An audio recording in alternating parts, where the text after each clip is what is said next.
All right, good morning, ladies and gentlemen, and welcome to day 2 of the OR Center's 65th anniversary celebration. So I want to just take this time, first let me prepare you a little bit. So we're going to have a panel for the next hour and a half. It's going to be a combination of people speaking from some prepared material from their slides, and then some panel discussion. But I would say the quality of the next hour and a half is going to depend as much on you as on our fine panel here, because I really want to get some discussion going and some interaction, all right? But before I do anything, actually, I am noticing there is one person, in fact, who is not yet seated this morning, who I want to call out and acknowledge for all she has done, not just for this conference, but probably for the last several conferences, and all she has done for all the faculty and all the students, and all our courses and all our organization and all our programs at the OR Center since probably, 1985 or so, all right? And that's Laura Rose, who's standing at the top of the staircase. So Laura, thank you so much.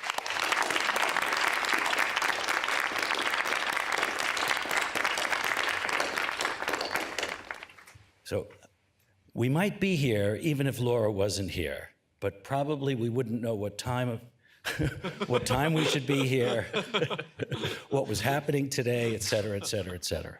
All right, so thank you very much, Laura. All right, so this morning's, the format for this morning is going to be a little modification of various formats that we saw yesterday.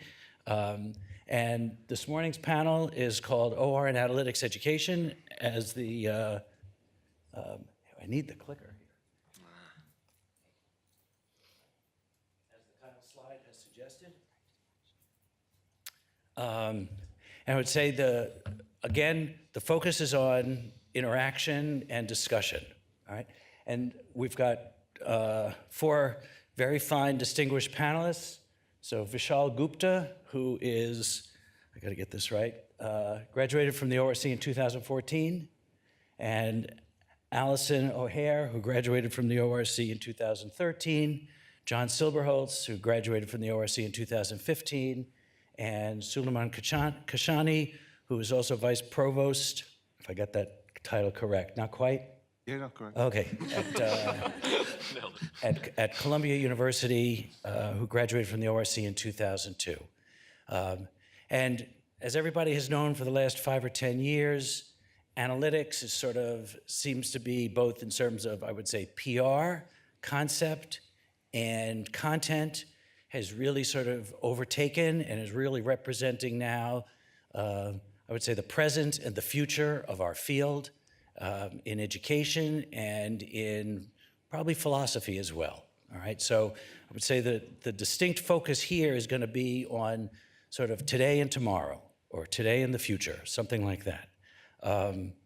And the format that we're going to be using is as follows. So we're gonna have, this will be sort of split out into, I would say 3 plus epsilon questions that we will focus on. Segments. So first is going to be introductions. Well, everybody will go around and introduce themselves. And then we're going to focus on the question, what do students and employers want or need in OR and analytics education? All right. And so I want you to be thinking right now about what kind of questions or comments you want to share with us and with the panelists as well. All right. And then we're going to move on to what concrete strategies have you found that achieve these goals?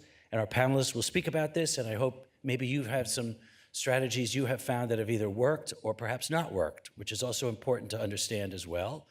And then time permitting, and I would say part of me hopes we don't have time for this because I'm hoping for some pretty lively discussion here.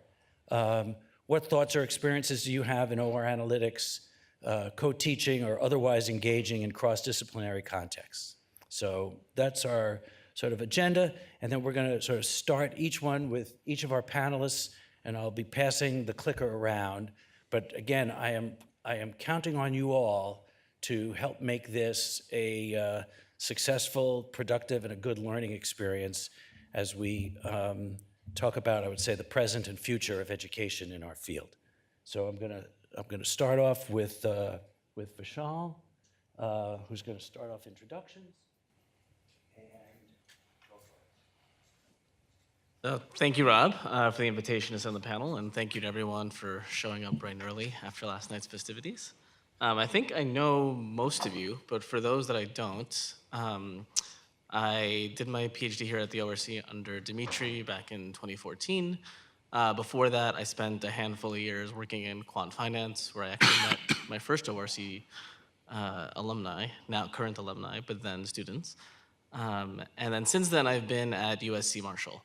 And along the way, I've had the privilege to teach with some great professors here at MIT. I've taught a smattering of things at Marshall. But I want to just call out this one course because it's going to inform a lot of what I'm going to talk about today, which is this course, Data Analysis for Decision Making. So this is a core class at Marshall. Marshall has a huge business undergraduate student population. So every one of these students takes this class, typically in their last semester of their senior year, or their second to last semester. So it's a capstone. The class is meant to be interdisciplinary, and it's team taught. So there's about 20 sections, I'd say, per semester. And a full load would be one professor teaches 5 sections or something like this. Okay. I want to talk a little bit more about it again, because I said this is going to inform a lot of what I said, what I will say today, or what I think. And I wanted to highlight just this short CV, just to also emphasize that I feel like I'm pretty new to teaching. So this is going to be something where I'm talking to a lot of people in the room who've taught and thought about OR education since before I was born, right? So these are my thoughts, but I'm really excited to hear what other people on the panel also think about these things, and how they reflect about these issues. So just to drill a little bit deeper into this course, just to give you some context. Like I said, it's a capstone, and the idea here is it's meant to touch on every piece of the core business disciplines that we teach at Marshall. So throughout their 4 years, these business undergrads will have taken at some point a course on accounting, at some points a course on organizational behavior, at some point a course on strategy. And in this last year, they're meant to kind of think about these things in a more interdisciplinary way, and in less of a siloed way. And so the way that, when I was hired was, I was asked to kind of think about redesigning this course. So this was an existing course. They felt like it wasn't really delivering on what it could be. And the question was, how can we do a better job of this sort of interdisciplinary capstone course? And the theme in the redesign was to think about data as the linking element here, right? So the goal was that in some sense, data links all of the aspects and processes across the business, and it offers a lens to which to view these problems, right? So the dominant theme in the course, if I have to say something like this, is that there's an idea of how do we combine data with software, and software here is, again, software meant for business undergraduates, so we're not talking about C++, we're talking about Excel, we're talking about JMP, we're talking about Radiant, things like this, and combining those two things with the domain expertise that they've hopefully built in these core classes, right? So they'll have a set of qualitative skills and domain expertise in these classes. How do I combine and think about those skills in context of data to kind of improve decision making? How do I blend these two ideas? Okay, so this is sort of the context with which I'll talk about analytic education today.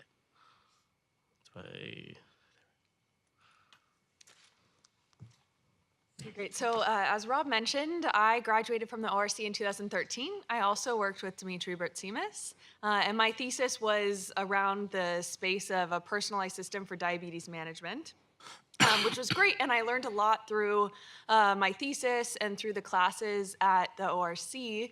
But the most important thing I think I learned while here was kind of how much I enjoyed teaching, and that happened through helping Dimitri develop this class, the Analytics Edge, at MIT Sloan, which we taught as a kind of MBA elective, created a edX MOOC for it, and ended up writing a textbook of the same name.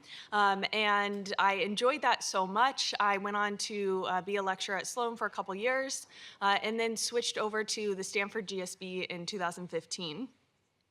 And the main thing I've been doing at the Stanford GSB, together with Dan, is to help improve and kind of update some of the core first-year MBA classes there.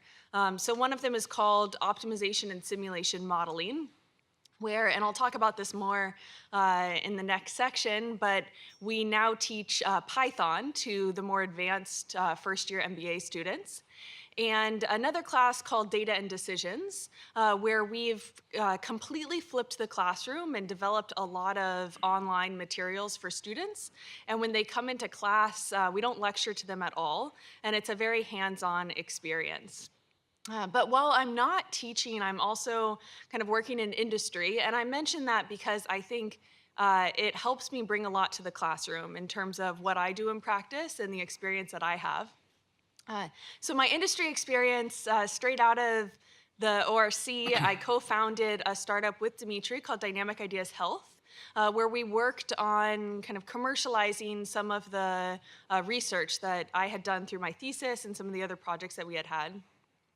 After that, I ended up working for a company called Qantas, which was building a wearable device for continuous blood pressure monitoring, and spent a little bit of time at a venture capital firm called Sequoia Capital, doing some data science consulting for them. And right now, I am the chief data scientist. I lead the data science team for a startup called Assurance, which is in the insurtech space. So that's what I'll talk about a little bit more later on in the panel, is how I kind of focus on taking this industry experience and what I do in practice and bring it into the classroom to hopefully add to the students' experience in that way. All right, thank you. So I'm John Silverholtz. I guess I'm the youngest one here. I graduated in 2015 from the OR Center. And for the 2 years after I graduated, I was a lecturer and postdoc here at MIT Sloan. And at 2017, I became an assistant professor at Michigan Ross. And so in terms of teaching experience, I've kind of taught core quant methods course, DMD, here at MIT, and I also taught with Rob, the Analytics Edge, a couple of iterations of that here at MIT. But actually, I was kind of thinking as part of this, what's going to kind of be the new angle I bring to the panel. And so the thing I wanted to talk about the most today is actually some teaching that I've done at Michigan Ross, specifically around software tools for OR and analytics. So that's going to be kind of my focus for today. And I think it hopefully links into the theme of both the present but also the future of education. And the reason I say that is that 2017 survey by Kaplan says only 28% of business schools have software tools courses at the MBA level. And so, I mean, that kind of indicates that at the moment, right, we're not kind of at large scale teaching these sorts of courses. But in fact, I found that in my experience at Michigan Ross, we've been highly successful with an MBA elective that does exactly that, that teaches kind of software tools that are going to be incredibly relevant to MBA students once they leave the program and go into especially companies that are operating in particularly data-rich environments that have a lot of kind of data and where maybe they're in the role of, say, a product manager, where they're going to be expected to kind of be on top of that data to understand their customer base and to understand the impacts of maybe proposed changes to the company's products. And so the course I'm going to kind of focus on when I'm kind of presenting today is called TO640, Big Data Software Tools and Techniques. It's one of the most popular Michigan Ross MBA electives. It has an enrollment of 225 this term. For some context, we've a little over 400 MBAs, so it's a pretty significant proportion of all the MBAs, and it covers a number of software tools, and in particular some software tools that are very well suited to business environments that really could be characterized as having kind of big data you can't store on one computer. And so Tableau, SQL, tools that kind of can enable you to still visualize data, build insights, scope out kind of the number of customers impacted by change, for instance, that you're proposing, and so on. And so the third software tool that also talks about is Python, but specifically for data acquisition. And so just to give a bit of a flavor, I'm going to, we'll talk about these in some of the later questions, but I think it's pretty remarkable that just over a 6-week period, this is a short course, 6 weeks of intensive education in software tools, we have students who kind of walked into the course really with basically no background at all in any sort of software development, who are able to, in the case of this visualization, write Python code that connects to the ProPublica API, pulls down a list of all the senators in the United States, including their Twitter IDs, then uses the Twitter API to pull a number of tweets, and then they built a data visualization of kind of tweet virality for kind of these senators, basically how much they're engaging with others with these tweets. So I think it kind of is a testament to the fact that, in fact, these students can really pick up these tools over a relatively short period of time. All right. Thank you very much. So my name is Suleiman Kesari. I graduated from the OR Center, worked at McKinsey before joining Columbia nearly 16 years ago. My slides are actually very different from the other three presenters. Rob asked me to be as broad as possible. So within Columbia, I divide my time between being Vice Provost for Teaching and Learning of the university, as well as Senior Vice Dean of the School of Engineering and Applied Science. Within the university level, I oversee professional development for faculty, TAs, but also our educational innovation efforts, educational technology, online learning, online education is also part of my portfolio. Within the School of Engineering and Applied Science, I oversee all of our academic programs, whether be it our undergraduate, master's, PhD, global, executive, and online.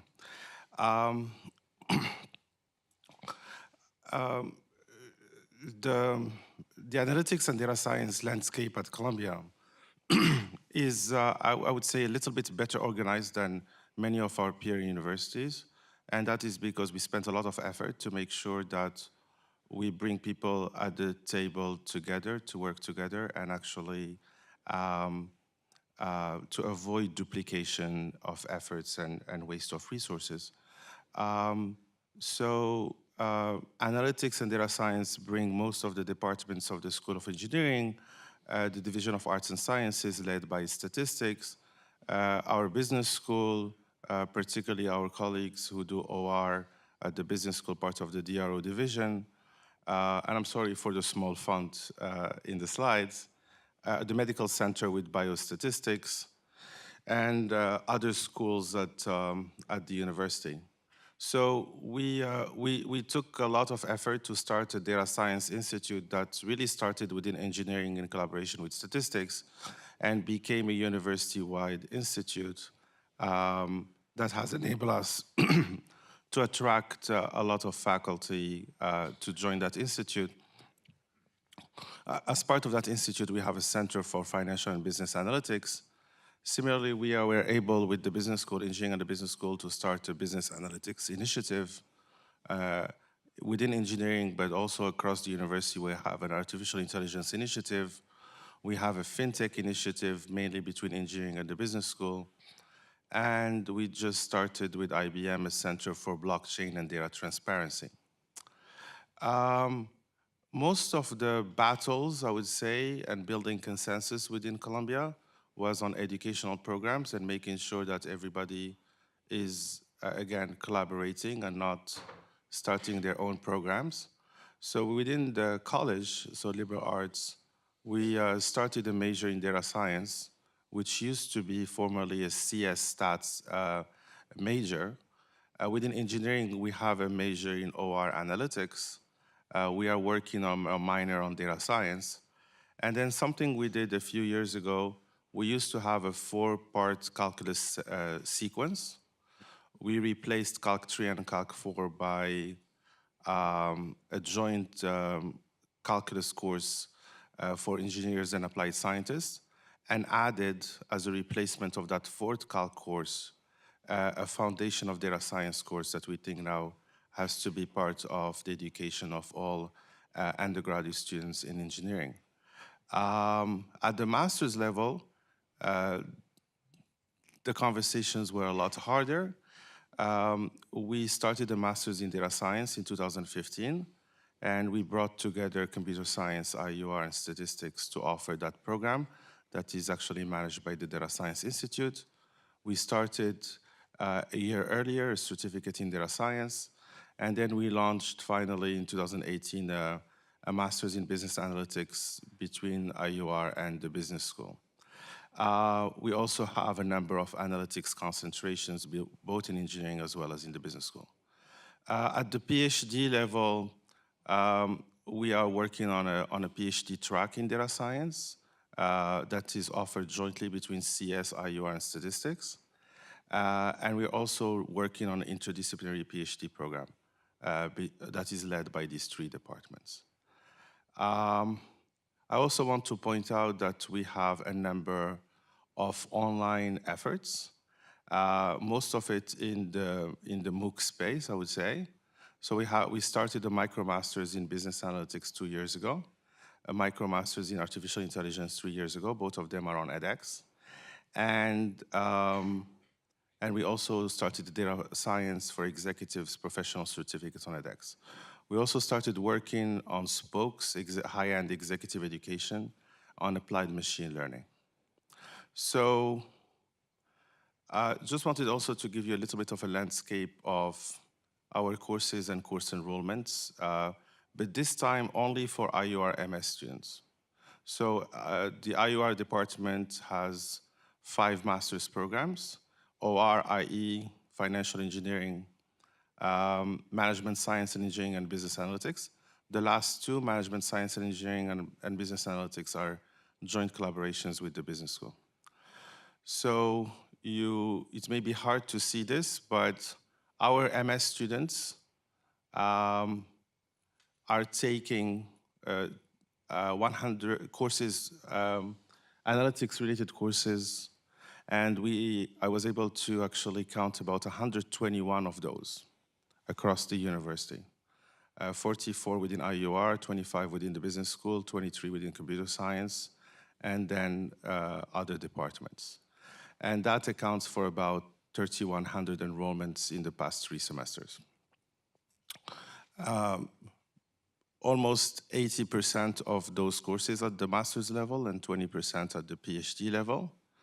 And in terms of enrollments, there are obviously a few courses that have high enrollments, but in a large part, actually it's distributed across courses. And I just wanted to point out the first one, 545 enrollments in 12 project-based courses. So it's clear that taking courses in analytics does require a hands-on approach.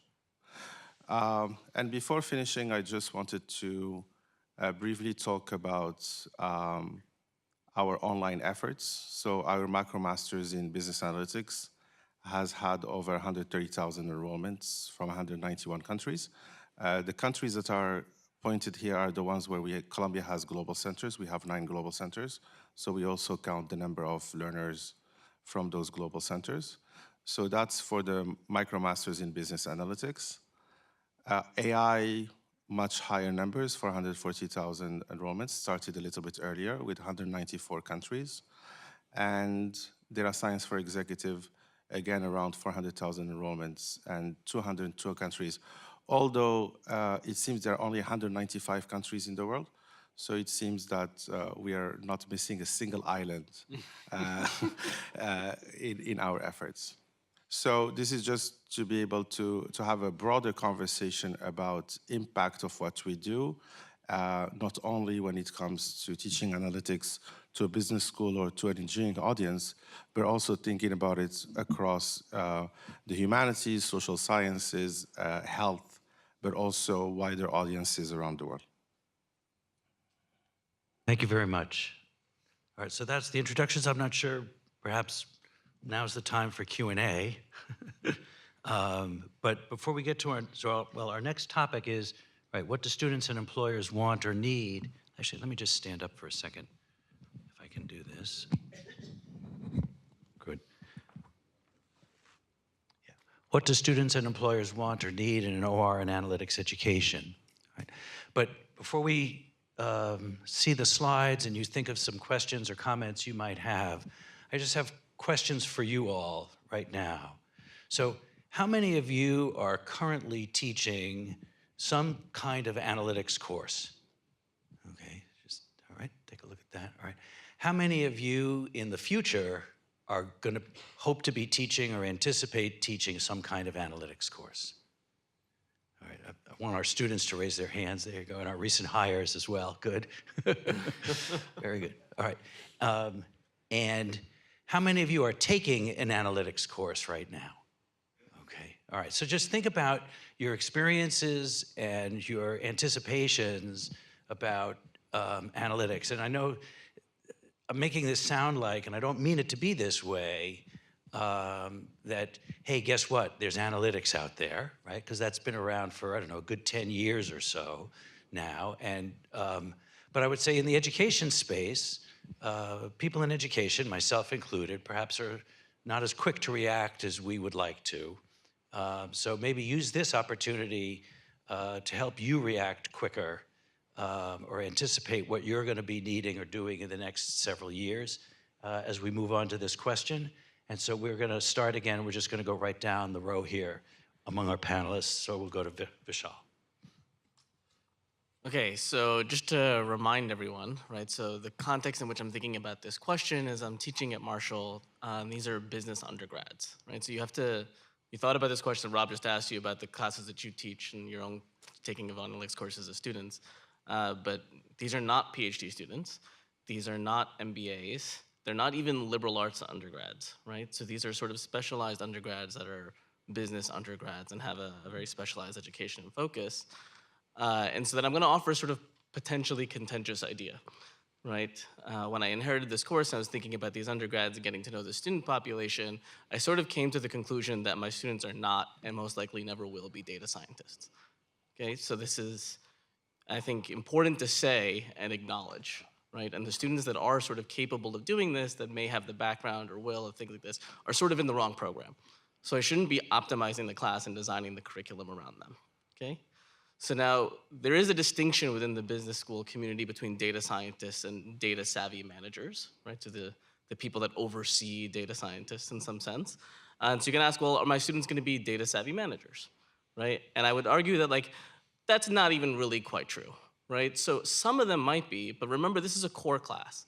So a lot of these students are there as, you know, they have dreams of working in branding or in marketing, or they're eventually gonna go straight on to one of the big four in accounting. So a few of them might grow up to be kind of data savvy managers, but certainly it won't be their first job out of the gate, right?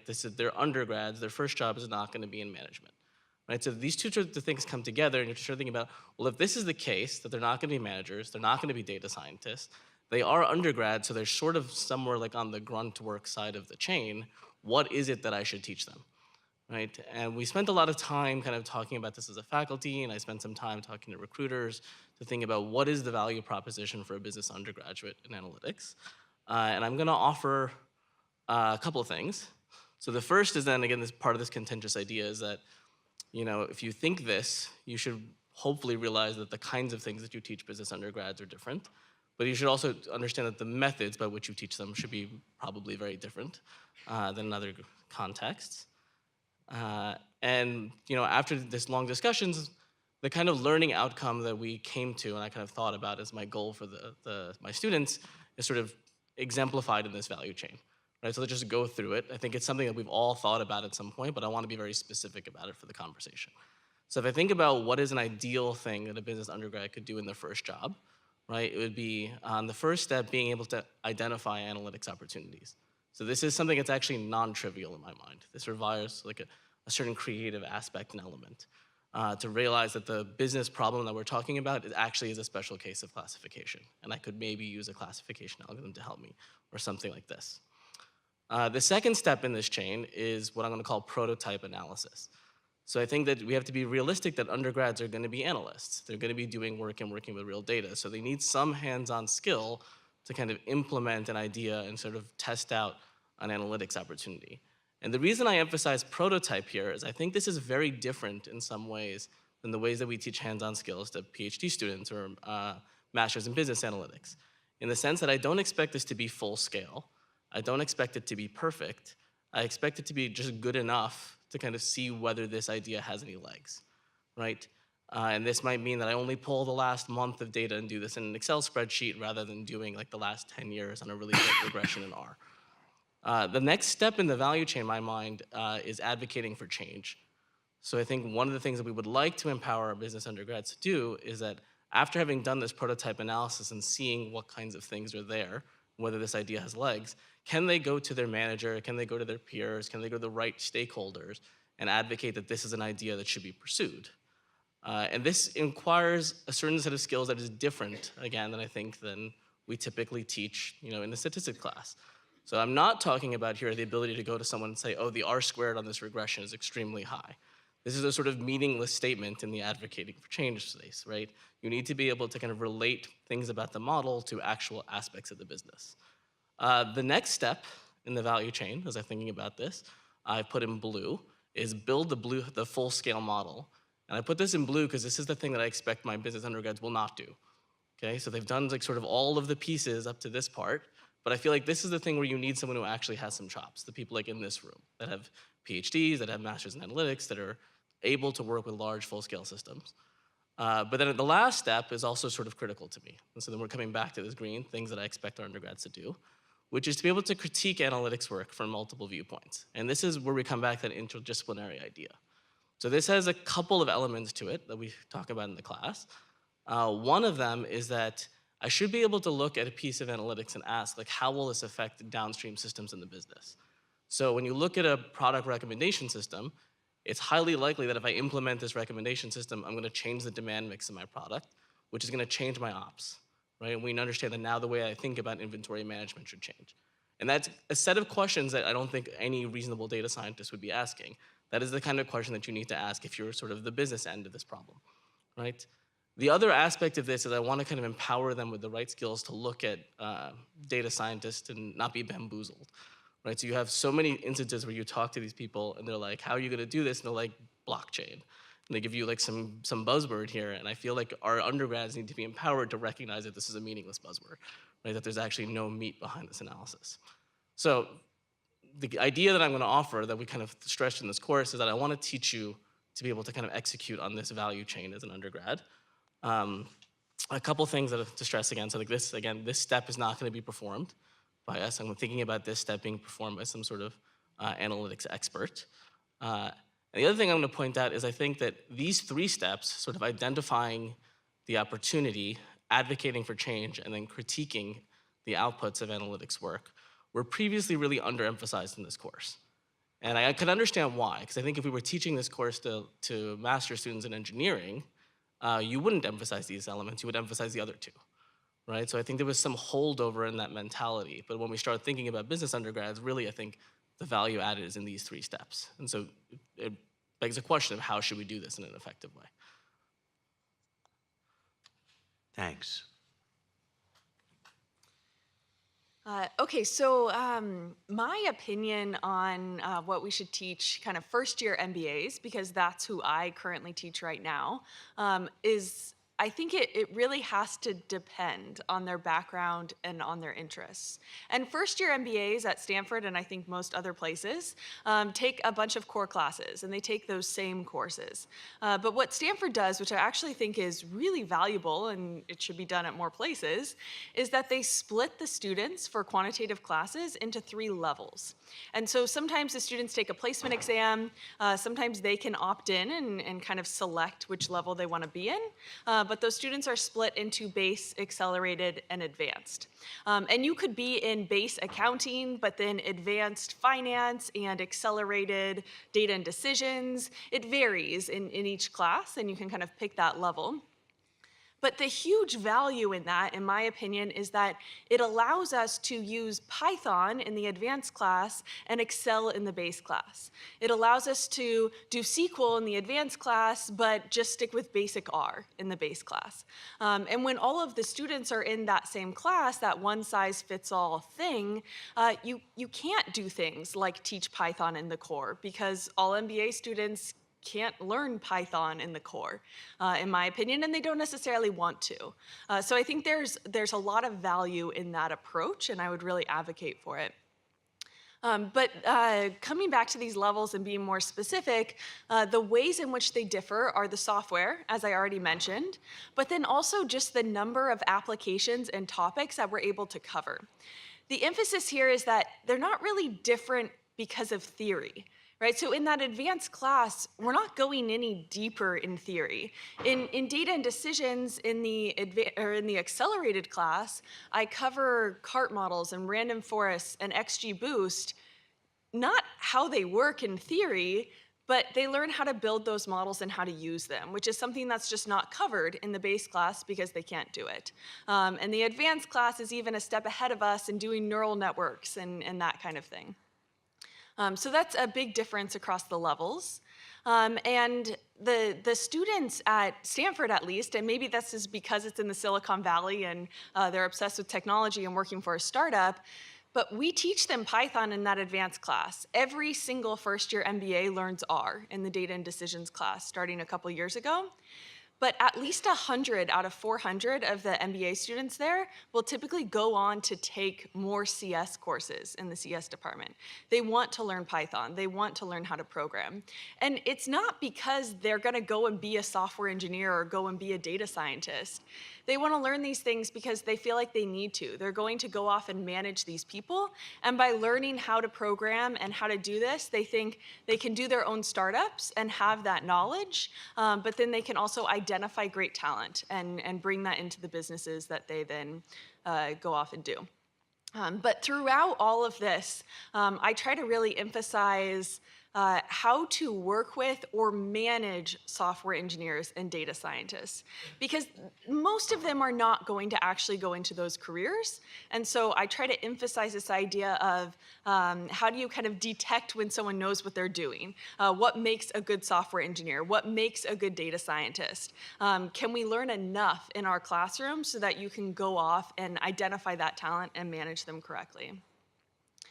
So related to that, in every class that I teach, my goals are often teaching them useful tools to work with data and build models, maybe not in kind of full-scale production that they need to really implement this thing, but enough that they can identify when is the data of high quality and you can actually use it. Which model is the correct model to use? Which software tool should you use, right? When is Python appropriate? When is R appropriate? When is Excel appropriate? Those kinds of questions. So which tools should be used and also should not be used to solve different problems in practice. And then the last thing, which Vishal mentioned as well, but I try to really emphasize is, okay, we have our data, we solved our problem, we built a model. Is it any good?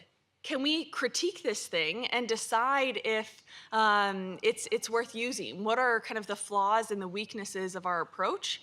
And also something I emphasize in the data and decisions class, which I'll talk about more concretely in the next section, is understanding that without kind of good and clean data, whether it comes to you that way or you have to put the work in to build it, you're probably going to fail at building that model because it's a kind of garbage in, garbage out problem. And so those are the kinds of things that I want them to walk away with, that they can kind of identify those problems, vaguely how to solve them, but then really critique and instruct people who are on their teams or who they work with in when is that model going to be valuable and what are the kind of the weaknesses or flaws of the thing that they just constructed. Thanks, John. All right. And so, again, just a quick recap. I'm going to be focusing on like kind of an MBA elective population. So a lot of the students I'm going to be talking about are actually MBA 2s, the second-year MBA students. And I'm going to focus again on kind of, the question is, what do these students need and what do employers expect from them? Clearly, the answer is like many things. But I'm going to focus some on kind of software tools that I think are kind of very relevant to them as they, enter a corporate environment that's very data rich, right? So we all know companies store huge volumes of data, some of it structured, some not so structured. and often kind of changing with significant volume. And of course, right, we know there's huge opportunities here, right? We heard about kind of, various, predictive, prescriptive models and so on. There's also huge opportunities just in terms of data visualization, right? Building your own intuition about the business environment, building hypotheses about kind of what's going on if you've noticed something, just scoping out, if I make a certain change in a business, how many users is that going to impact, right? These are all very, very useful and things. And if kind of your key tool to do this is an Excel spreadsheet, right, that's going to be a real problem in a lot of environments, right? Before I came to MIT, I was at Google, and I can assure you, right, clearly the data is not stored in Excel spreadsheets, or kind of in many cases the data is enormous, and so data access is a key challenge in these environments, and something that we heard as we were thinking about. This sort of coursework was, one of my guest lecturers said, look, I joined Amazon directly out of my MBA, and the first thing I had to do was just scrounge the internet for SQL tutorials, because I had to learn how to write SQL queries as part of my job as a product manager day one before I could get anything done, right? Because otherwise I just didn't know kind of what was going on, what were going to be the impacts of the sorts of things I was proposing. And, a very natural question to ask then is, why is it that we're sending somebody into a job where the first thing they need to do is, weeks or months of kind of intensive software tools instructions? And this kind of provides a motivation for the sort of coursework that I'm talking about here, kind of MBA electives on some of the software tools that are really going to unlock, kind of the data that many companies are storing and have readily accessible to employees. And so kind of the key software tools that kind of I focus on in my course and that I think are particularly relevant to this population, to the MBA elective population, SQL to tap into existing databases, right? We kind of know that if your analysis path is I come up with an idea, I have to go to the data team, make a data request, wait a week, get it back, now do something with it. This isn't going to be a very efficient, right, way to kind of gain insights or kind of understand, the company's data and how to operate, right? And so just, kind of speeding up your data access, enabling you to kind of quickly iterate through what if type analyses, I think these sorts of software tools are really crucial to some, not all of our graduates, but certainly some of our graduates, the ones who are going into these data-rich environments, and kind of even further than just kind of enabling you to kind of, quickly run through these sorts of analyses to build intuition and so on, also understanding, what data do we have in our company? What data do we not have in our company, and that potentially would be very useful for me to advocate for us, obtaining if that's going to enable us to make better decisions, right? So understanding data gaps. So one of the other tools we cover in the course is using Python to pull additional data. And lastly, and I think perhaps one of the most successful tools in this course, and an incredibly valuable one for these students, is Tableau for data visualization. Tableau can scale to massive data sets, really to the true big data regime, and enable students to again, very quickly kind of get their feet on the ground and going in companies that have these kind of, a true big data environment. And so, I've kind of talked about my opinions on this, but I mean, the demand from employers for these sorts of skills is quite clear. So I've put up here, I just went on some job website, I forget which, and you see here, so this is senior product manager. This is a position that our students either would go directly into with an MBA or would be in maybe a couple years out. Right here, this is basic qualifications, not preferred extra stuff, but basic qualifications is SQL. Because if you're going to Amazon and you don't know how to kind of tap into existing data resources, you're not going to be able to operate effectively in the company. Preferred qualifications, SQL, Python, and Tableau. And so I think this really kind of highlights, and you can, if you go on these websites, you can find hundreds of additional postings like this. I think it highlights there really is big demand for this sort of coursework. Again, not all of our MBA students are going to need it, but I think there's a subset who would truly benefit, both in understanding how to use the tools to tap into the data sources themselves, but also kind of adding to some of what Allison and Vishal was saying, kind of if you're going to end up being a manager of somebody who is say using Python for something, to be able to speak the lingo, to understand kind of the pros and cons of how somebody is operated. So with that. Thank you. Thanks, John. So 20 years ago was the start of new financial engineering or quantitative finance programs. And one of the observations I was making as I was thinking about what students and employers need is back in that time, students were coming to the field of market finance or quantitative finance, having earned master's programs from a number of disciplines, whether it's these new financial engineering programs or operations research or applied math, physics. And I feel right now things are quite similar in that when it comes to the job market for data science and analytics jobs, but let's just focus on analytics jobs for a moment, master's students are coming from a number of disciplines, whether it's data science, business analytics, computer science, statistics, operations research, management science, financial engineering, even electrical engineering and computer engineering, as well as MBAs. And so really the question is, what type of education should each one of these programs provide, and what type of differentiation these programs need to provide to better equip students? So there is quite a bit of confusion right now, both because all these programs, with the exception of the MBA programs, recruit similar types of students with similar undergraduate backgrounds. The students themselves, they may end up in one of these programs and 2 months later realize they want to do something else. And actually they go to data science and they realize, well, they really want to do business analytics, or they go to business analytics and they realize, well, they're actually interested more on the theory and the fundamentals and they want to be data scientists. And so really the question that we are asking ourselves is, particularly as we manage all of these programs, is what's the right education?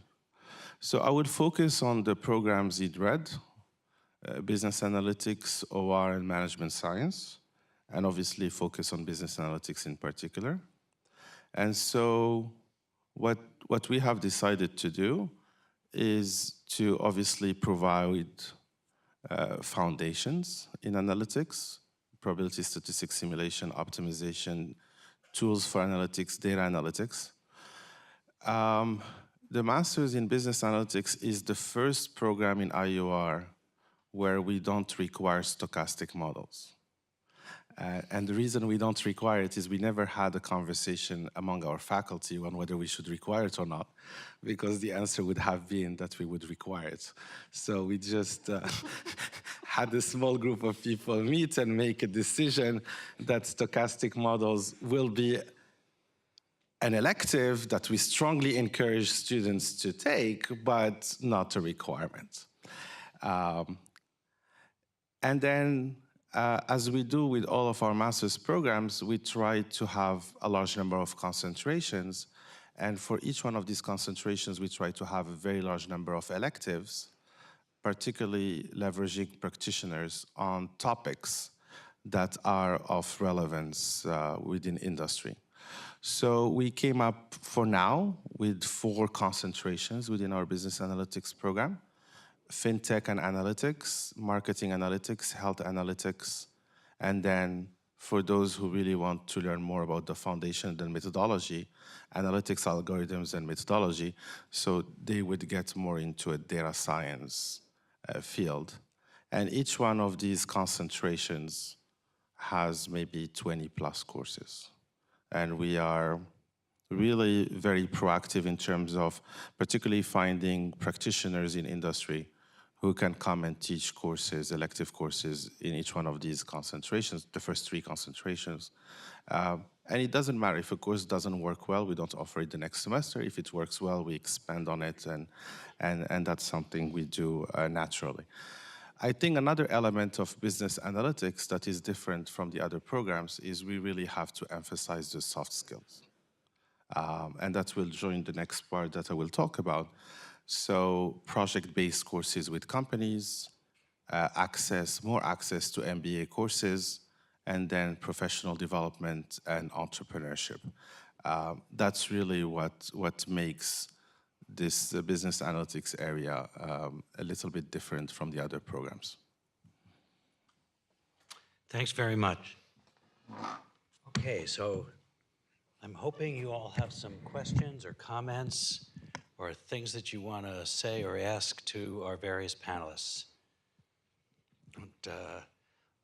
I can't see who you are, but please step right up or just speak out. So, yeah. Can you hear me? Mm-hmm. I'm probably an odd man out here because I'm not someone who has taught analytics or is looking to teach analytics. I work as an OR practitioner at Amazon, so I can give some perspective from the other side of the aisle.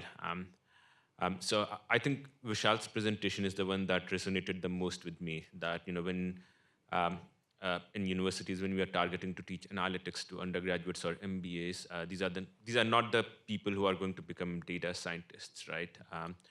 And I think from that point of view, the business schools have probably done a very good job. And I have worked closely with graduates from the business schools from almost all the schools that are represented by the panel here. But my concern is more in the blue part that Vishal showed, which is actually about building the systems that do the analytics, right? And these are the ones that are going to be built by people who have masters or PhD in operations research. And what I see, like when we hire OR students fresh out of graduate school, right? They have good ideas, they have good intentions, but good intentions don't automatically lead to good outcomes. And usually the struggle is in getting the idea from the paper to an implementation, a scalable implementation that will survive the test of time, and that actually leads to a tangible business impact. My concern being that the OR students that come out of the graduate school don't necessarily have all the skills that that will help them putting their ideas from paper into production. And my take is that students from the computer science programs are probably better equipped from that point of view. And I'm going to kind of make a controversial statement here, but I fear like in 5-10 years in OR practice, the OR graduates might just simply get overrun by graduates from computer science if we don't start looking at how we train students who want to go into industry as OR practitioners. So my question to you all would be, what do you think, you can do to, or are you actively thinking about, training the students interested in OR practice to equip them with the right skills to help make tangible business impact in their future roles? As the spirit moves you, go ahead. Sure. So I guess I could speak a little bit. So you're talking about OR PhDs, is that correct? Or masters and PhD students, is that correct? Okay, so this isn't the population I currently teach, but I know a number of us were involved in kind of coursework at the OR Center that really focused on these sorts of things, right? You're talking about stable implementations, basically building things that are going to actually be able to kind of function sensibly, at scale. And so I think software tools for ORC students and more broadly for OR PhD students is very, very important. And so the coursework, when we were in the OR Center, this was a student-driven course. And Dimitri, what's the current status of this kind of OR software tools course? I saw it was listed as a requirement of one of your programs, right? Yeah. But the students... it's still student-run. Students, teachers, Yeah. and so forth. So, Well, the faculty can, we can teach one or two, but right. I mean, Right. all that stuff. As a quick comment, it's also offered there's a different course for MIT undergrads Okay. that's very similar. Yeah. But I mean, to our thinking when we were students, at least here, was this was a paradigm that seemed to be really effective and hopefully it would address some of those concerns you were raising. Jim? Well, next question, so if you can keep going. Oh, did any of you want to further address that question? No, John said everything. Okay. Jim? Okay, should I use the mic? Yeah, it's up to So you. people behind you can actually hear. So this goes from the very high level to a much lower level, and it's a suggestion that's sort of particular to MIT, but could be used elsewhere. And that is for the tools. I think it would be really great to have, at MIT, there'd be 2-unit courses. Other places it might be half a unit that are MOOCs for learning Tableau, for learning Pascal, not Pascal, Python for Pascal, that really dates me. Python, right, it's like, okay, I was there with Ada at the beginning. So anyway, Python for gathering data, R, and just a number of 2-unit courses so that students could learn it on their own, and that faculty who wanted to require it just say you have to do it first. Yeah, so I can talk about that a little bit because we've done that to some extent in the data and decisions class that I teach. So we teach students R exclusively online. So before they come to every class, they have to spend about 30 minutes to an hour going through some videos, answering some questions, and that's where they're learning R. And then when they come to class, the value that I'm adding is that we're having a discussion and we're talking about it, or they're just working on problems in the classroom, and I think the students get a lot of value out of that experience.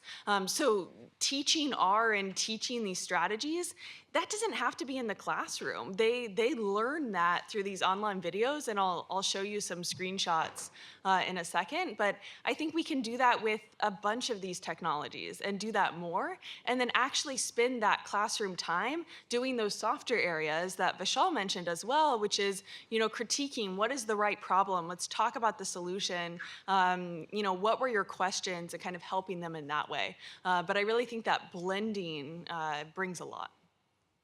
So, one thing about the 2-unit courses is that it wouldn't be specific to a specific class, so that like everyone at the university could be learning it too.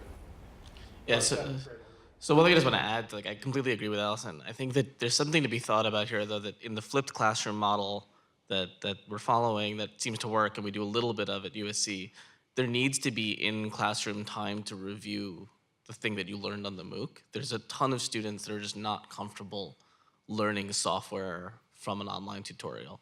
Like whatever their learning style, their learning outcomes, they feel hugely better if they can just do it with people next to them, or someone telling them they did the right thing, or like this is what's supposed to happen. And so I haven't, we've tried in the past to do things where we've kind of completely outsourced the learning of a piece of software or a specific Excel skill to a video, and they tend not to work. But if you kind of partner this with, like Allison saying, some flipped classroom idea, where you are reinforcing it in person, it seems to work much better. So I don't know if I'd be able to go to full MOOCs. I would say the solution is probably different strategies for different audiences. The fully online, the hybrid, the 1-week boot camp, depending on what you're trying to achieve. And I think it's a combination of those strategies that work for a broader audience. Maybe I'll take 2 more comments. I know Dimitri had his hand up, Nico, Allison, and I can't see your name in the back, but go ahead, Dimitri.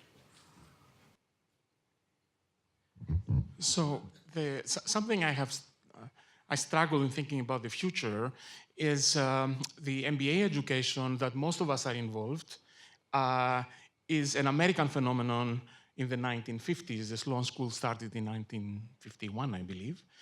And if you look globally in the United States anyway, the number of applications for MBA has declined sizably, and the number of applications within business schools for Master of Business Analytics has more than the difference.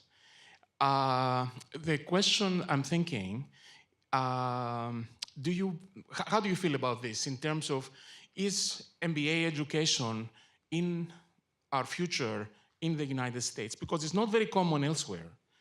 And what the role of business analytics should be or can be in that world. Clearly, there is, 5 years ago, if somebody would like to teach software tools for MBA students, that would not be a particular well accepted.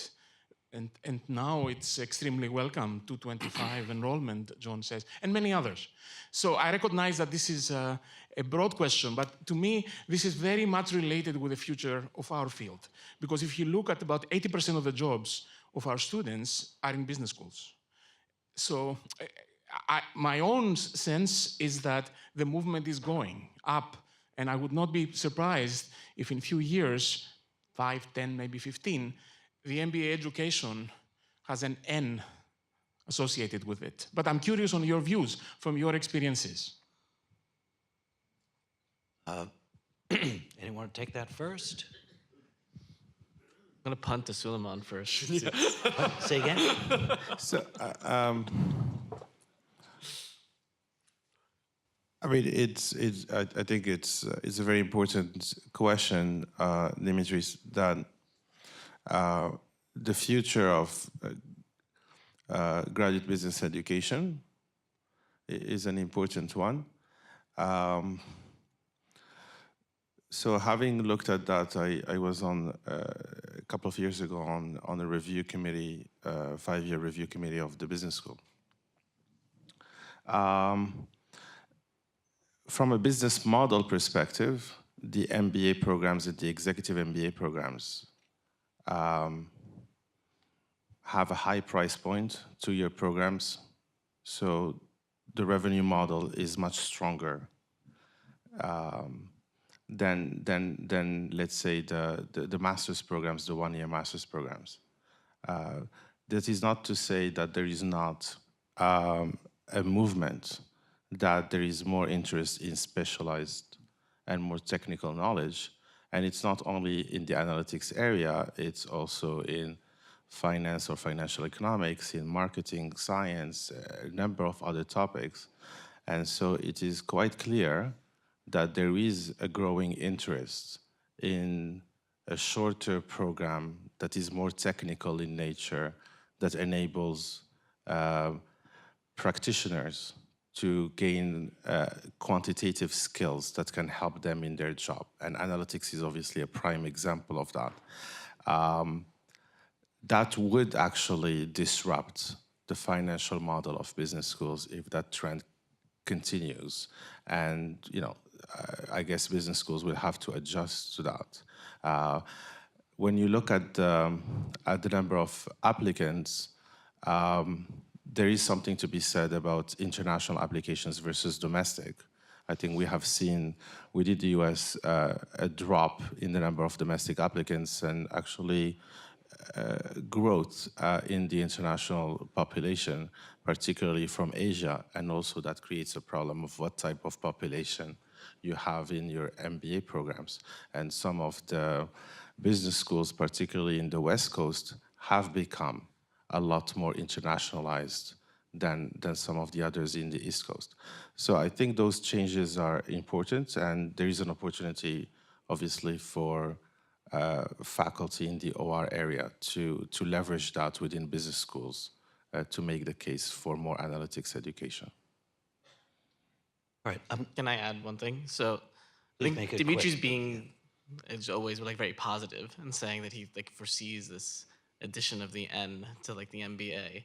But I think an equivalent way to think about that is that there's some danger that the MBA will just become extinct and become extinct, and the Masters of Business Analytics is the kind of relevant replacement. And I think that we think a lot about this at Marshall, and I think that the way that I personally think about it as a younger person is that we haven't really reinvented what the value proposition is for an MBA. And to say that the MBA is going to become an MBAN is not actually to figure out what the value proposition is for an MBA. It's just to take the value proposition of the Masters of Business Analytics and somehow, contort it to fit this degree. And I think that there needs to be some real soul searching to decide what do we expect to teach our students? What is the value of getting an MBA? And it's not like a watered down analytics degree. It should be something that really fundamentally thinks about the way business areas interact, that like gives you some foundational domain expertise that allows you to talk about problems in a way that an analytics professional cannot. And if we can't deliver on that, then yes, this degree will slowly wither and die. So I want to make one comment myself. I'm going to take one more question from the gentleman in the back.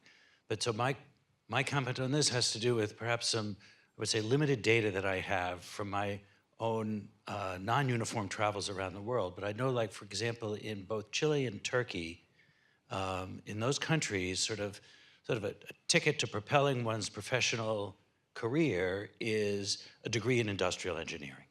So, and what we would call operations research, or at least very close to operations research.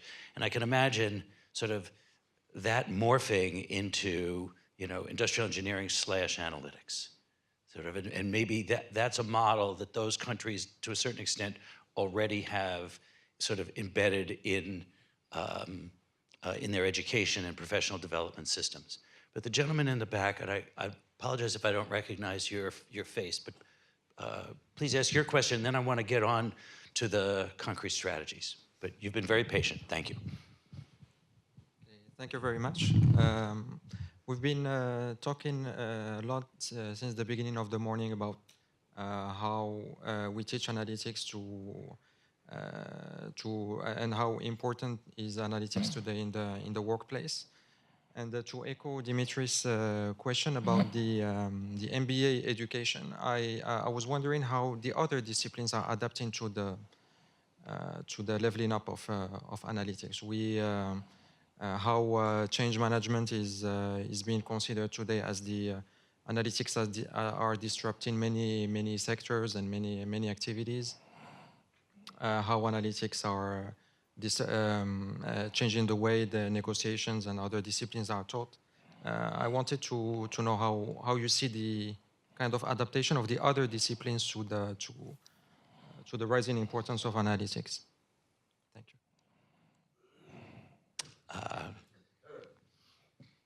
I'll open this up.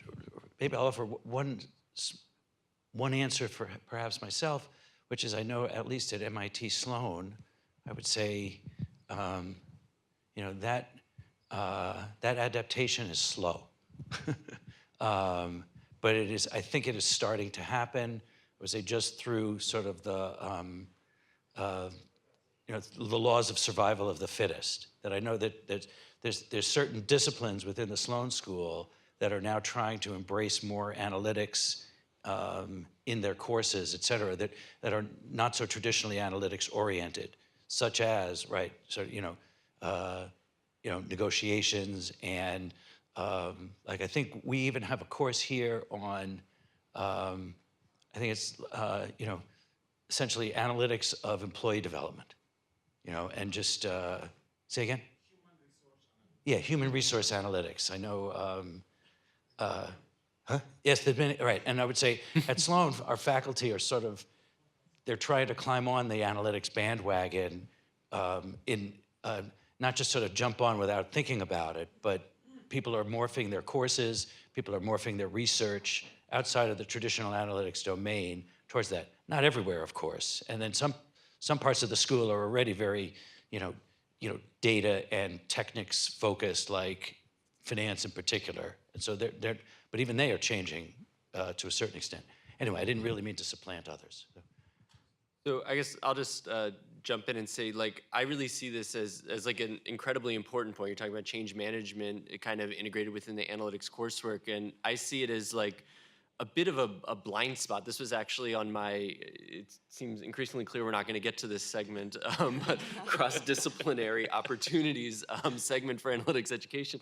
I think it's like a real opportunity. Of course, we can talk about our own experiences with change management and so on. And I think, Allison was talking about kind of industry experiences, like a great opportunity to kind of talk about, war stories with getting things implemented and so on. But I think, I was never formally educated as an ORC PhD student in kind of how to educate students about change management. So I think it's like a real opportunity to bring in folks from other parts of a business school who really research this exact thing and kind of to further enhance our courses. So I really see that as a big opportunity to pull in others with that expertise. Okay, I think I'm going to cut off this Q&A. People have been too good at it. So, all right. And now, what? And now to our now second of our 13 questions. What concrete strategies have you found that achieve these goals? Vishal. And maybe everyone's going to have to, unfortunately, go a little faster than they might otherwise because we have 13 minutes Good, left. yes. So just as a reminder, when I'm thinking about... Okay, thank you. Thank you. So just as a reminder, we're thinking about like this capstone class for business undergrads, and like this was my desired learning outcome when I was thinking about designing the course. And I've already sort of argued that if you're teaching business undergrads, you probably don't want to teach them the way that you teach engineering students. And my kind of opinion on this is that the best way if I want to teach you how to execute on this value chain is through case study and case analysis. So the course is about 80%, I would say, case discussion and workshop. Workshop meaning like hands-on keyboard, let's actually do something with data. The challenge with this was that it's actually hard to find cases, in my opinion, good cases, in my opinion, in the data analytics space. And like, let me clarify exactly what I mean. So by a good case, it should be a case with data that you have to do some analysis with. Very frequently, the cases you find with data have like 12 data points, and you're going to do something by hand, which is sort of not what we're looking for. The other ones that you find that have data are often what I'm going to call fancy word problems. So that you're asked to compute a p-value, or like you're asked to compare two things. You compute a p-value, and at the end of the day, you're like, okay, option A is like clearly better by like 14%, right? And so it's like you literally just had to carry out a computation to do this. And I don't consider this a real case. This is just like a really long word problem in some sense. And then the other kind of set of cases you find in the analytics space are, I would call, success story cases, where it's like, hey, this was an industry, this was disrupted with this analytics idea, look, it was fantastic. But again, it doesn't really, in my mind, teach students to execute on this value chain, right? It's just a sort of success story. So what would be a good case, if we want to think about this? Well, a good case has to have students do kind of each element of these things, maybe with the exception of the blue one, and would sort of involve a non-trivial decision at the end, right? So something where I've done this analysis, and this analysis teaches me something, but not enough to like fully define the decision. I still have to do some judgment and decision making. So we actually developed 5 new cases for the class. They're on my website if you decide you would like to look at them. But just to give you like a flavor of what I mean here, let me take you, at a really high level through one of them, which is on A/B testing, right? So this is classical hypothesis t-testing. And we kind of motivate the case by thinking about the 2012 election, and we talk a little bit about the data analytics in that election. And the actual case focuses on a targeted email campaign. So what we say to students is, okay, like here, you have 3 possible emails that you can send to people on this email list to ultimately donate, vote for your candidate, or to win this election in 1 month from now. You've run a small sample trial where you've randomly sent the emails to some small subset of those people, and you get to see what they do. And then your course is afterwards looking at this data and make a decision about which emails you want to send to the remaining people. And the kind of data that we give students in like an Excel spreadsheet, right? 'Cause remember, this is sort of prototype analysis. I'm not asking them to do something hugely at scale. Is you give them demographic data on the recipients, you give them which email they received, variant 1, 2, or 3. Did this person donate after receiving an email? Did they sign up for the newsletter? Did they post to social media their intent to vote, right? Because in the case, the voting happens a month later. And then you task the students with pick the best email. And so why do I consider this sort of a better case for that value chain that I was talking about? So one is it shows you an opportunity to do something here, some A/B tests. But there's a couple of key challenges. So the first one is that the data is constructed in a very careful way, so that if you look overall, there actually is no difference between the emails, right? So if you look at the average effect, you don't see anything. What you first need to do is you need to sort of take a marketing perspective in this interdisciplinary lens and say, okay, there are probably subgroups that act differently in this data set. And then we could think about doing something very sophisticated with analytics to find those subgroups, Or we could be like business students and just say, okay, reasonably, what are the subgroups that would affect the way that you vote? And taking this marketing perspective allows you to start seeing some of these differences, okay, that are actually there in the data set. And then the second kind of key challenge is, I think, a more subtle one, which is that it's not even obvious which metric you should optimize in the A/B test. Am I looking to get people to donate more? Am I looking to get them to pledge on social media that they're going to vote? Am I looking that they're going to share this? In what sense do I say that email variant 1 is better than variant 2? And so students then need to sort of take a strategy perspective about thinking about, okay, my goal is to win this election in 1 month. How do I think about combining this data in this way? And ultimately, they put together these sorts of campaigns. And they'll say things like, okay, if it's a registered Democrat, I'm going to send him email variant 1. If it's a registered independent man, he gets email variant 1. But if it's an independent woman, she's going to get variant 2, et cetera. And then this is sort of the last part of this, is that they then kind of discuss this, right? So there's this step of critiquing one another's analysis and doing this sort of debate. Now, this is a real case, right? So this is what I mean by a good case for this value proposition, is that the data analytics did not provide an answer. It wasn't like it's obvious that variant 1 is the correct thing to do. The data analysis provided you a lot of insight about this problem, about how the subgroups react and about how the different emails are different. But the good decision making that you have to do here still requires a lot of judgment, and it requires a lot of domain expertise. And so each of these 5 cases in these 5 analytics areas have this flavor, where they're designed in this way. So there's some non-trivial piece of analysis that you do that gives you some insight that you still have to combine with kind of greater business expertise in order to make a decision. I think that's it for me, yes. Thanks.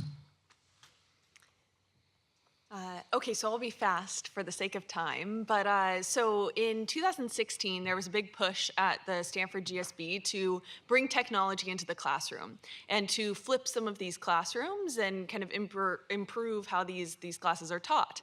And so at the same time, I teamed up with Lanier Bencard, who is a professor in the econ department at the GSB.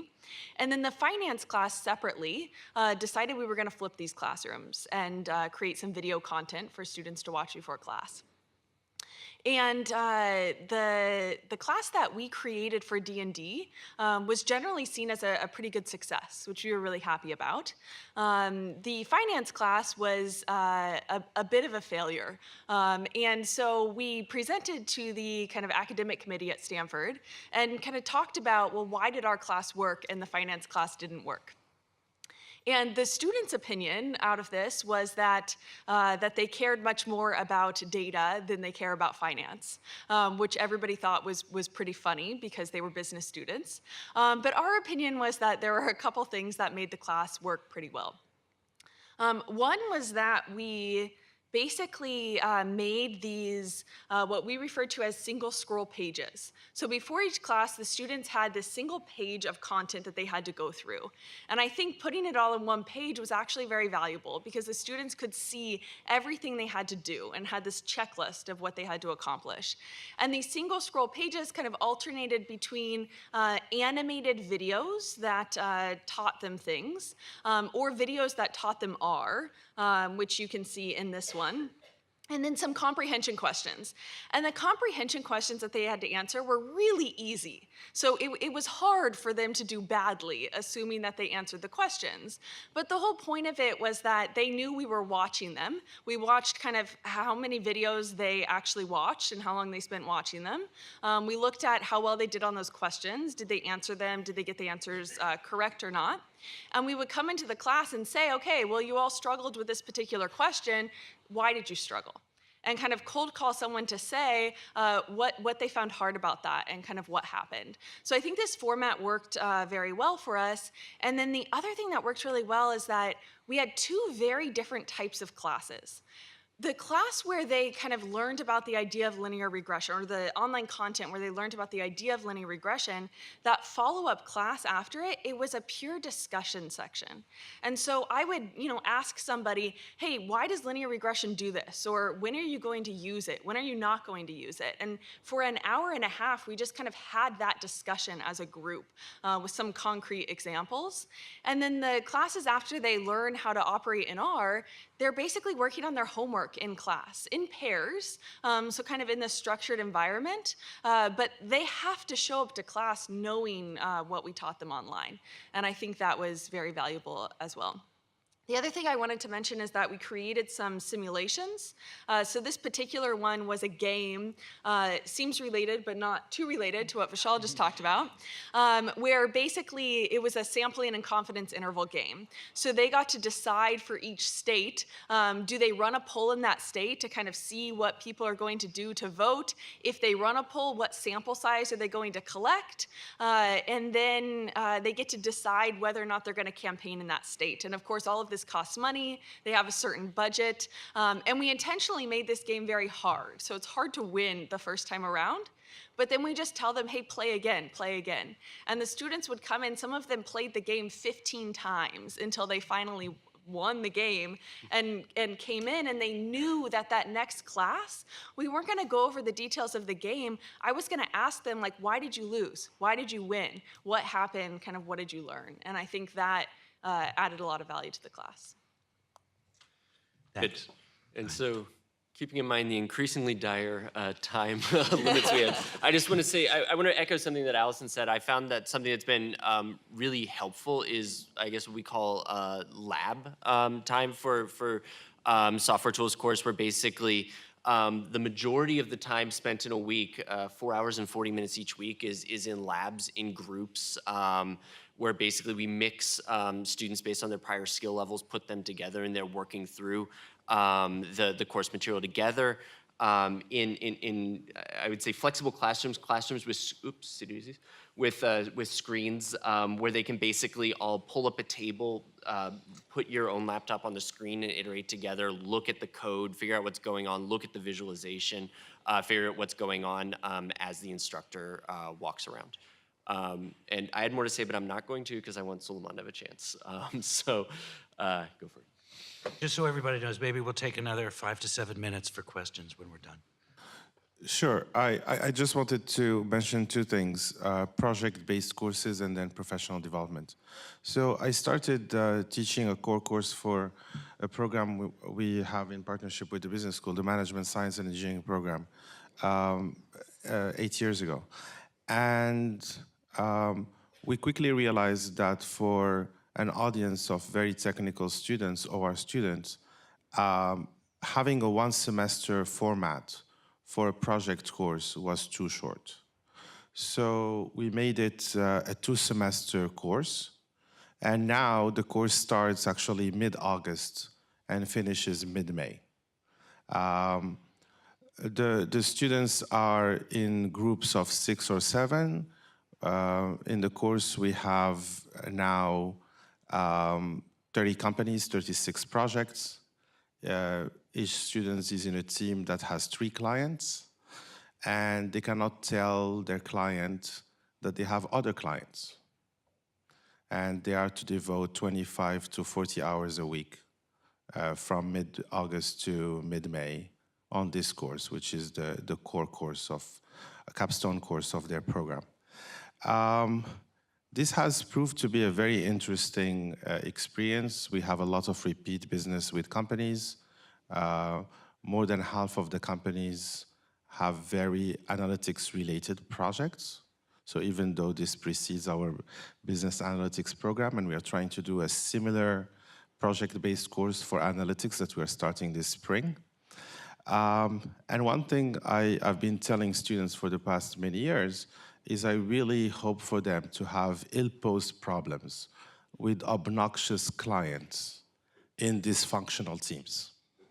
And the combination of ill-posed problems, obnoxious clients, and dysfunctional teams will actually maximize learning. If I find a nice problem for them with a fantastic client who was a former student of the class, and just A+ people who all did internships in consulting prior to coming to the program, they will learn nothing.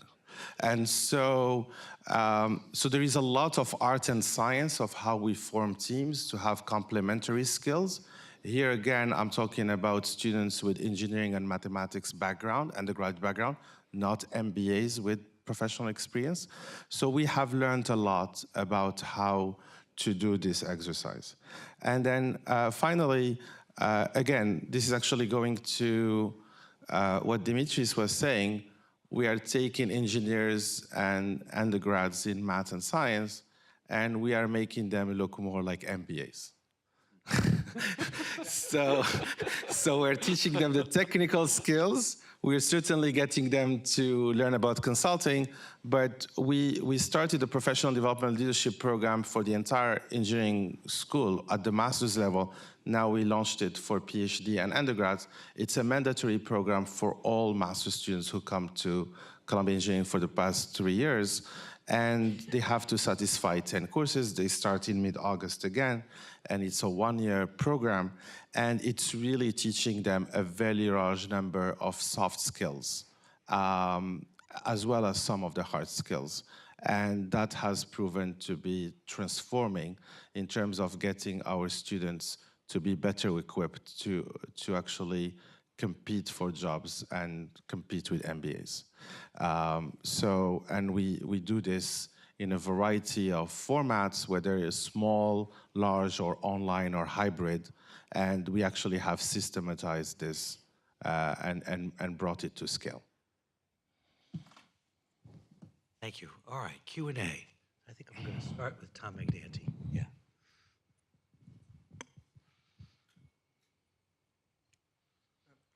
So one, you've done some marvelous things. You should be, I think, acknowledged for the great work you've been doing.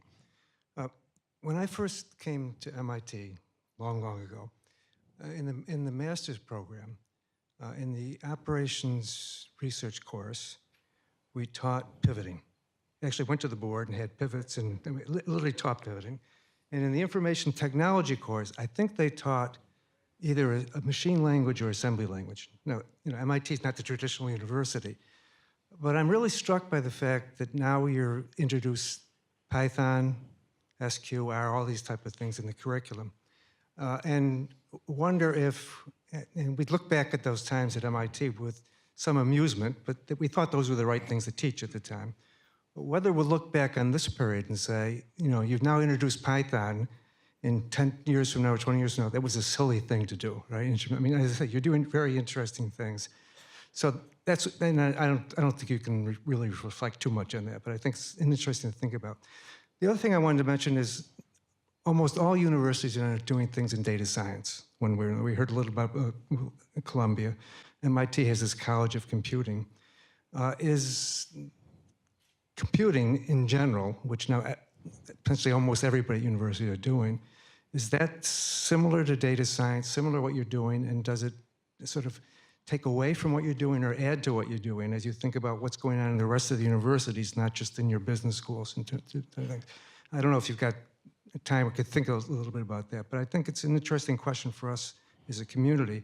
If we want OR to be sort of at the linchpin of this set of activities, will it be OR, or will it be computer science, or will it be engineering, or will it be humanities, et cetera, et cetera? I don't know if that's a real question or not, but it's a comment. So I think it's, unless someone, so my answer to that will be, so maybe that is what analytics is, or something like that, but that may prove to be false. I don't know. John, it looked like you were particularly eager. Yeah, so I think quickly just to mention, so at the startup I work for, I lead a team of data scientists, and I would classify them into 4 different types, and I think that relates to what you're saying. There are the data engineers, the ML engineers, the modelers, and then the BI analysts. And I think the data engineers and the ML engineers, we're having a really easy time finding high quality people because they're software engineers who have kind of a data flair. And that works really well. The BI analysts, it's also great, right? We can pull from business students or analytics masters. The modelers is where we're really struggling to find kind of the right people with the right skills for that. And I don't know what the right answer is, but I would agree with you that I think there's kind of what is in what discipline and what do you pull from. I would just say that we're seeing a winner takes all happening across the US in computer science. It's really more of a domestic phenomenon. The number of majors in computer science across the US has grown up so much that even at Columbia 3 years ago, the number of majors in computer science outside of engineering has started exceeding the number of majors in engineering. because in the college, in liberal arts, you actually can actually major in computer science. The numbers right now are staggering. Even within engineering, we are struggling because computer science number of majors has now become a third of the majors in the school. I think there is a clear opportunity for OR to rethink how we teach OR and how we can leverage students who actually do not want to be computer scientists or software engineers, but actually do find it very useful to have the computer and programming literacies that now we are trying to incorporate in minors and also in the curriculum within OR. At the graduate level, there is a distinct market for data science and for analytics that is different from computer science. And again, I think a big challenge for our community is how we position ourselves so that we are equal partners with computer scientists, statisticians, and others who are definitely positioning their fields to be central to analytics. All those engineering departments do data analysis, they do analytics in a variety of ways, and yet somehow they're all rushing to computer science. That says something about how we're teaching engineering local community. Absolutely. Okay, I will take two more questions, one from Eric and then one from the gentleman next to Eric. Go ahead. So I'm struck by the conversation yesterday that we can make better doctors by teaching them a little bit of analytics. You've talked a lot about we can make better business managers by teaching them some analytics. What other career fields do you think we could empower or make better with some amount of analytics education, and how do we make inroads into doing that? That's a very simple question. If I actually can just quickly go to my slides. We started an experiment a few years ago, a course called Computing in Context, which was saying, instead of teaching computer science for poets, which doesn't work, how can we actually expand the teaching of computer science to a variety of contexts? And by context, we mean a specific academic domain, and the context has to be relevant, exciting, and not taught by CS faculty. So we designed this course, which now has become one of the largest courses at Columbia, by basically teaching computing basics and then context-driven applications. And we wanted to do many contexts with many faculty, and it's quite expensive to do that at the undergraduate level. So we started flipping and recording contexts so that actually students can do the context online. And we only need the computer science faculty to teach the computer science part and have these contexts be online. And the course has scaled now to thousands and thousands of enrollments a year. Just wanted to provide 3 examples: computing for the digital humanities. So that's one example. Computing for social sciences, and then my colleague and I are computing for computational finance. But we actually have added a large number of contexts.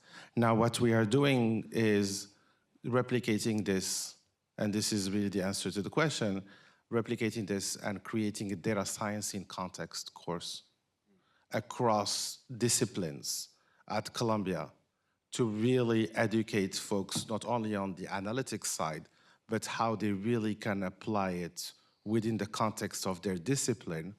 So we actually have had experiments with this course, very successful, and now we're actually broadening it. All right, thank you very much. So I'm afraid I'm not going to be able to take this last question, and I apologize to you, sir, in advance. But thank you very much for your participation, and thanks to the panel members.